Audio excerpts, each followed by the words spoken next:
রাতের 3 ভাগের 2 ভাগ পার হলে আল্লাহ তাআলা সপ্তম আকাশ থেকে প্রথম আকাশে নেমে আসেন। নেমে এসে বলেন, মায়া ধনী ফাস্তাজিব লাহু, কে আমাকে ডাকে আমি তার ডাকে সাড়া দিব, বললে আমি শুনবো। মায়া শুননি ফাতিয়াহু, কে কি চাই, যে যা চায় আমি তাকে তাই দিয়ে দিব।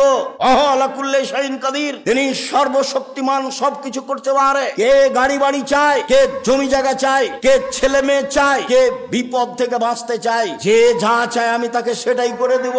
মায়াস্তাগফিরনি ফাগফির লাহু, কে আমার কাছে ক্ষমা ভিক্ষা চাই আমি তাকে ক্ষমা করে দিব। রাতের 3 ভাগের 2 ভাগ পার হওয়ার পরে আল্লাহ তাআলা সপ্তম আকাশ থেকে প্রথম আকাশে নেমে এই কথা বলতে থাকেন। আর আমি দুর্ভাগ্য ব্যক্তি, রাত 2টায় ঘুমিয়ে, টিভি বন্ধ করেছি, মোবাইল তো আছে আল্লাহর রাস্তায়। আপনি বাড়ির গার্জেন, বাড়িতে একবারে ধরে মেরে যে কারফিউ জারি আছে, কি 10টা সাড়ে 10টায় ঘুমাতে হবে। ব্যবসা বাণিজ্যের লোকেরা হিসাব নিসাব করে নয় 11টায় ঘুমাল। একবারে জরুরি ভাবে যারা পড়াশোনা করছে এ ব্যতীত যে কোনো মূল্যে ছেলে মেয়ে রাত 10টার পরে ঘুমিয়ে যাবে, এটা আপনাকে শক্তভাবে পদক্ষেপ নিতে হবে। একরাহুল কালামা বাদালে শাহে, এশার সালাতের পরে আল্লাহর নবী কথা বলা ঘৃণা করতেন।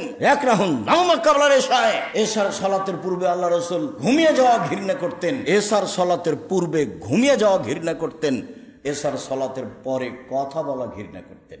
বুখারী মুসলিম।